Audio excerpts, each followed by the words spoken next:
students, today we are going to discuss time value of money. Now this is the last topic of your syllabus, okay? So after that we will be discussing on question papers that I have given you the picks, right? So let's discuss time value of money. Now it means value of money received today is more than the value of same amount of money received after a certain period. That is, money received in future is not as valuable as money received today. It means simply कि हमें 100 रुपये आज मिले वो ज़्यादा अच्छा है या 100 रुपये कुछ समय बाद मिले वो ज़्यादा अच्छा है. तो प्रेफर क्या करेंगे हम लोग कि 100 रुपये मुझे आज या अभी मिले. Reason being as the time spends money की वैल्यू डिटोरिएट होती है. मतलब मान लीजिए आज मेरे पास 1 लाख रुपए है, आप 6 महीने बाद क्या इस अमाउंट की परचेजिंग पावर सेम होगी? ऐसा नहीं होगा. जितना आप 1 लाख परचेजिंग पावर आज के टाइम में है वो कुछ समय बाद उतनी सेम परचेजिंग पावर नहीं रहेगी. इसका मतलब मनी की वैल्यू क्या होती है? डिटोरिएट होती है समय के साथ. That's why we say कि मनी जो हमें आज मिल जाए वो ज्यादा अच्छा है बजाय से कि कुछ समय बाद मिले. राइट? हम टाइम वैल्यू ऑफ मनी की बात क्यों करते हैं?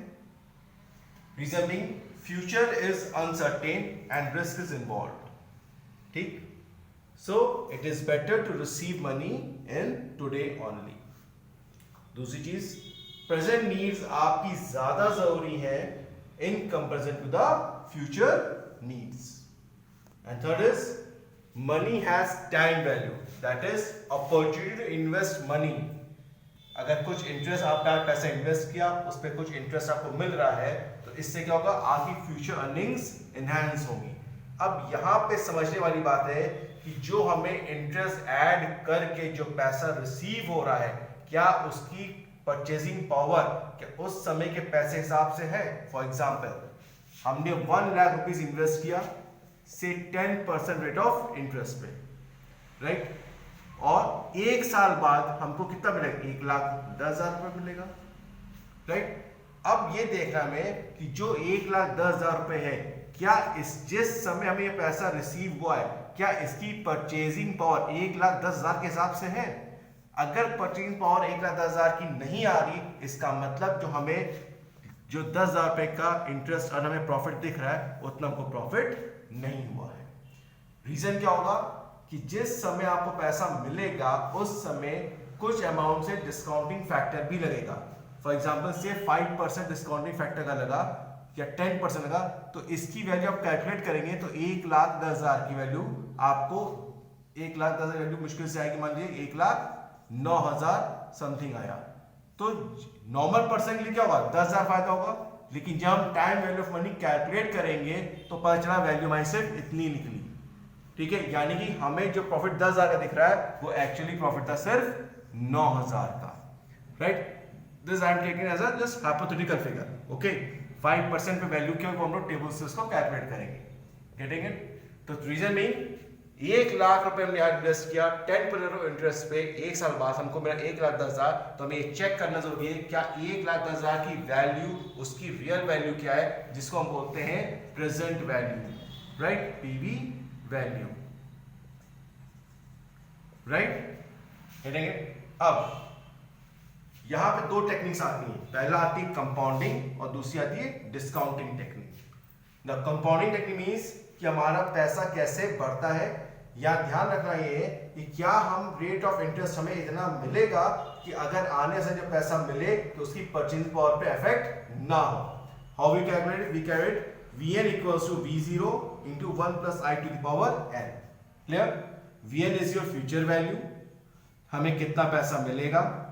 V0 is the original sum of money जो आपने पैसा आज इन्वेस्ट किया है. That means at 0 time. 1 plus I is your interest rate, n is number of years. Right?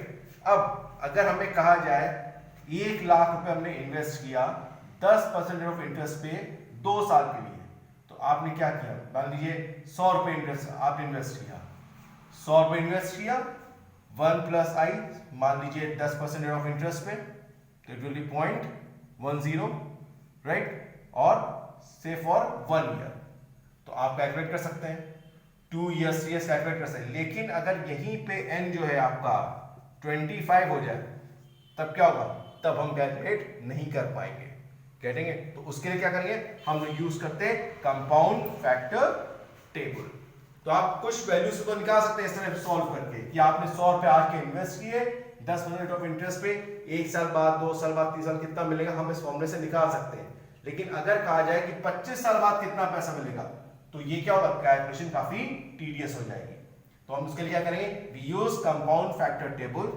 अब वहां फॉर्मूला क्या है, Vn equals to V0 CFI, n, यानी आपको जो चार्ट दिया जाएगा उसमें एक तरफ इंटरेस्ट रेट दिया जाएगा और एक तरफ नंबर ऑफ ईयर्स लिखा जाएगा। जैसे हमारे नंबर 1 2 3 4 दे दिया और इधर आपके इंटरेस्ट रेट है 5 6 7 8 9 10% व्हाटएवर, ठीक है। इसमें जो वैल्यू आएगी आपके सामने उस वैल्यू को हम यहाँ पे पुट करेंगे, गेटिंग इट। चार्ट की पिक मैं आपको भेजूंगा, आपके पास कोई भी बुक होगी FM की उसमें आपको चार्ट मिल जाएगा, find from there. Compound factor table, जब भी हम कंपाउंडिंग टेक्निक यूज करेंगे हम कौन सी वैल्यू देखेंगे, compound factor table, this clear. अब सेकंड चीज में क्या आती है, ये निकालना है कि हमारा पैसा कितने समय में डबल होगा, राइट। तो डबल मींस कि हमारा पैसा दुगना कितना हो रहा है। तो उसके लिए 2 रूल्स होते हैं, rule of 72 and rule of 69। 72 में फॉर्मूला क्या है, doubling period equals to 72 upon rate of interest. अब यहां पे ध्यान रखिएगा, जो रेट ऑफ इंटरेस्ट है, जो रेट्स है वो इंटरेस्ट रेट है वो हमें क्या दे, परसेंट में दिया रहता है, 6%, 8%, सपोज 6% दे रखा है। यहां पे आप अब 6% जनरली बच्चा गलती करेगा, वो 6/0 लेके 0.06 वैल्यू रख देता है, ये गलत है। आप सीधे रखेंगे 72 अपॉन 6 रखेंगे, इसको परसेंटेज से कन्वर्ट नहीं करेंगे क्योंकि ऑलरेडी वैल्यू क्या है, रेट ऑफ इंटरेस्ट। तो हम सीधे रेट की फिगर रखेंगे, इसको परसेंटेज 0.06 वाले कन्वर्ट नहीं करेंगे, क्लियर, ये ध्यान रखिएगा। Next is rule of 69, formula is 0.35 plus 69 upon rate of interest. Again rate of interest की वैल्यू का 6% है तो आप यहाँ पे 6 ही लिखेंगे, 6% या 6/100 या 0.06 नहीं पुट करेंगे, वैल्यू क्या रहेगी, सिर्फ खाली 6, ये ध्यान रखिएगा। Okay students, so in the next video we are going to discuss with the numericals on compounding techniques. Okay, thank you class.